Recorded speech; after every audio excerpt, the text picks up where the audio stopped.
right? Yeah, that is right. But you agreed to Well, be interviewed. yeah, I feel like I'm being interrogated. You gonna waterboard me after this? No, No, no okay, waterboarding. good. All right, cool. All right.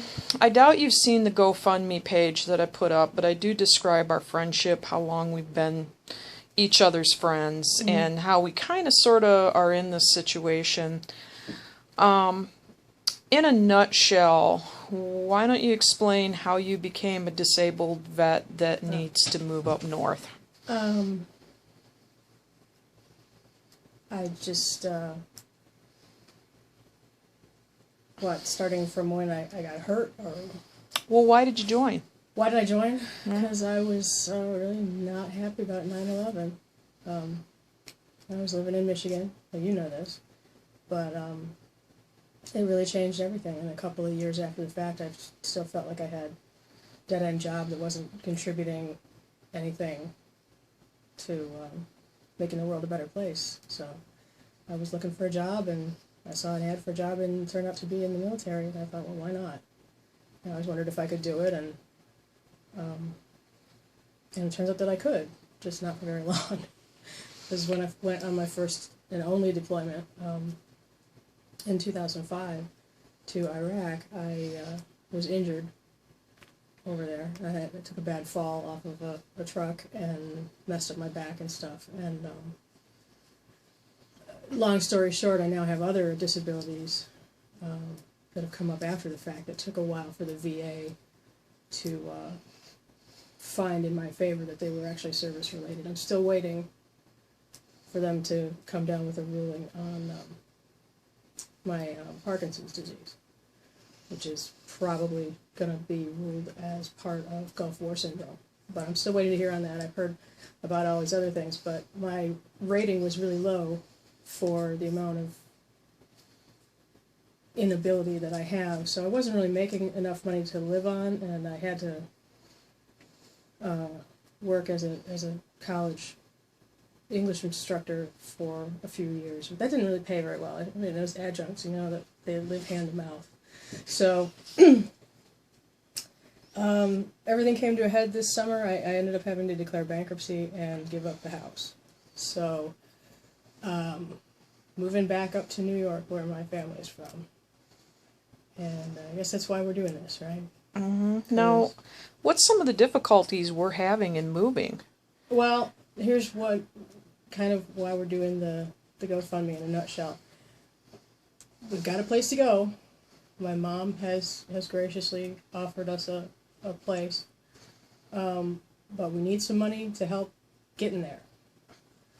We need to get a truck or a moving service or something, you know, get people to help shove boxes in a truck and get us there, and gas money and all that kind of thing. The move itself is expensive, and while my VA rating's gone up recently, which is a good thing, it's still not a whole lot of money. It's like too little too late to really help. So, well, what's some considerations that we have to make for all the pets?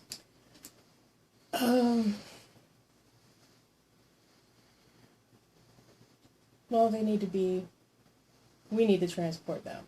I'm not going to hire somebody to move my critters, but they need to be crated, and you know, that's a thing. You know, I could never give up Finnegan. You know that. Yeah.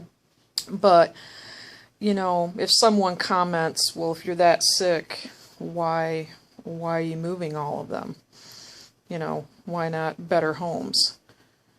For me personally, Finnegan's my very best friend. I couldn't ever leave him behind. For you, they're really a support system, aren't they? They are. I don't have anybody credentialed as a therapy animal, but you know, I'm working with some mental health people through the VA, in addition to you know, doctors and physicians and neurologists and stuff. And you know, I've asked them about the effect that pets have on people with PTSD, people with nervous anxiety problems and stuff like that. And they have remarked that the pets are a therapeutic aid, and they're a hell of a lot easier on the system than taking more drugs. So they're what keeps me together, the pets. And yeah, because I've showed you the videos I've made. Yeah. Of your friends. Yeah, the chickens My have friends. an attention span of just minutes, but The they pay rent. The eggs are outstanding. Yeah. So, yeah. So as I wrap this up, Yeah. when people donate to you, they're donating to make sure that your life support system gets up there. You don't. It makes me sound like I'm on oxygen or something.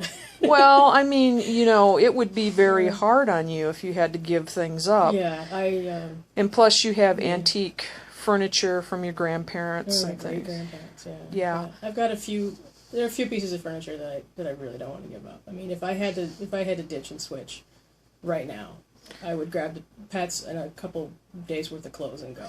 But I'd rather not have to move like that. One of the things that really kind of ticks me off as a disabled vet is that we've got all kinds of programs for veterans who are already homeless. And those are hard enough to get into. But there's really not that much in place for people who are trying to keep from becoming homeless. And, without the offer of a place to live for my mom, I would be a homeless vet. And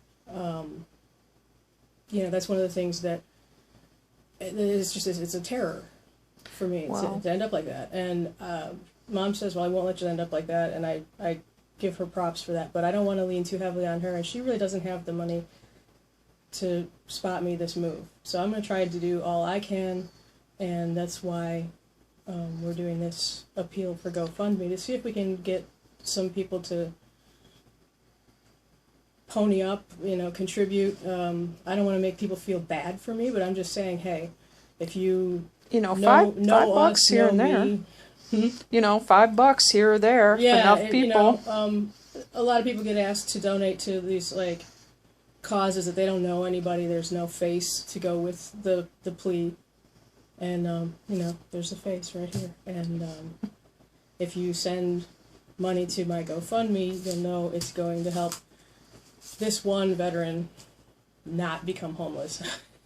And go home. Go home. Yeah, I've been in Clarksville, Tennessee, near Fort Campbell, since I was stationed here, and it just gets hotter every year. It gets harder to deal with every year, and I'm so far from my old friends and my family. We're all in New York, and you were like the last one I had in Michigan, and now you're here, so you're coming with. But somebody's got to make food. Yeah, somebody's got to make food. Yeah, Parkinson's is kind of hard to chop carrots and not cut yourself. So. All right.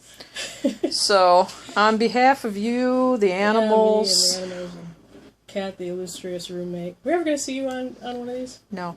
Okay. I shoot them. Okay. All right. Thanks for everything, people. Thanks.